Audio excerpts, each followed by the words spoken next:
अब देखो, जैसे इन्होंने आज सुबह में ही हमसे जो प्रश्न इन्होंने किया, इनका प्रश्न था कि एकांत रहकर हम भजन करें, नाम जप करें और हमें मन भी उसी में लगता है। तो सर्वप्रथम ये कई साधकों का प्रश्न भी होता है। तो देखो, आप गृहस्थी में हो और सब गृहस्थी में है, संत महात्मा भी सब गृहस्थी में ही होते हैं, चाहे वो शरीर से विरक्त हो, पर वो होते तो उनके पास, किन्हीं के पास 10 शिष्य, 20 शिष्य, 50 आश्रम की जिम्मेदारी दुनिया भर की उनकी भी रहती है।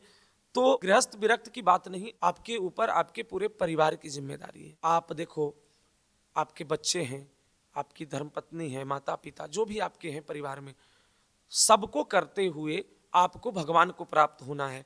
तो आप सब कार्य करते हुए नाम जप करो, भजन करो।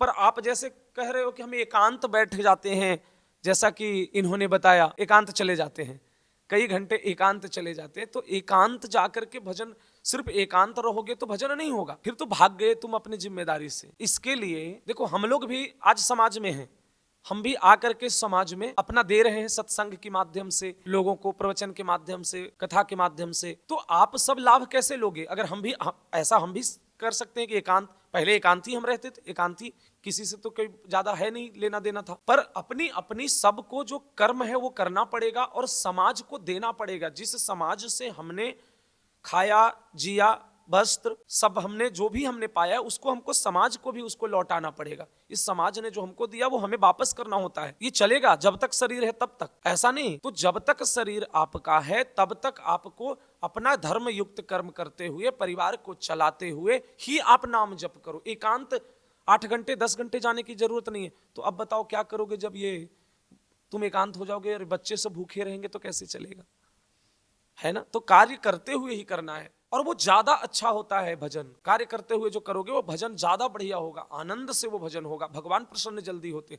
अर्जुन क्या कह रहे हैं? कह रहे हैं, प्रभु हमें सब छोड़ करके हम सन्यासी बनना चाहते हैं, हम एकांत चले जाएंगे, हमको राजपाट नहीं चाहिए, हमें कोई धन वैभव नहीं चाहिए, कुछ नहीं चाहिए। भगवान कह रहे हैं, नहीं अर्जुन, तुमको युद्ध करना पड़ेगा। तुम अपने कर्म से नहीं विमुख हो सकते, नहीं भाग सकते। कर्मण्यवाधिकारस्ते मां फलेषु कदाचन। देखो, कर्म से अगर तुम भाग रहे हो, कर्म विमुख हो रहे हो, तो कहीं ना कहीं कायरता हो गई ना फिर तो हम कर्म करते हुए भजन करें, कर्म करते हुए भगवान को प्राप्त हो, सब कर्म करें जो हमारा दायित्व है, जिम्मेदारी है, कर्म, और नाम जप करते रहें।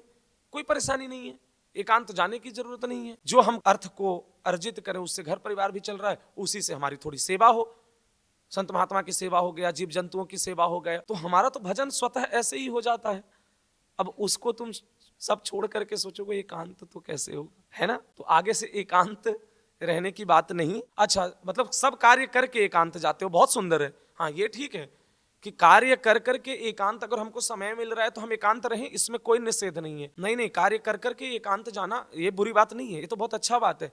पर उस एकांत में फिर भगवान की ही होनी चाहिए चिंतन और भगवान के नाम जप। क्योंकि एकांत में अगर भगवान का चिंतन और नाम जप नहीं हो तो फिर क्या होगा? हाँ, फिर ठीक है, नाम जप होना चाहिए। नाम जप खूब करो, नाम जप करते हुए एकांत बैठे हुए ध्यान कर रहे हैं, चिंतन कर रहे हैं, तो हमारा सफल हो गया फिर। पर कार्य सब कर, हाँ, कार्य पूरा करके, हाँ ठीक है, पर अपने शरीर के लिए जो जितनी पोषण चाहिए हमारे शरीर को, उतना शरीर की पोषण के लिए तो हमें करना पड़ेगा। उसमें रोटी डालना ही पड़ेगा, जल डालना ही पड़ेगा इस शरीर में, नहीं तो ये क्या होगा, ये शरीर बीमार हो जाएगा। नहीं, तुम्हारा कहना ठीक है कि उपयुक्त भोजन हमें शरीर को जितना चाहिए हम वो देते हैं शरीर को, पर यह ध्यान रखना है कि जो हम शरीर को भोजन दे रहे हैं, हमारा कार्य कैसा है।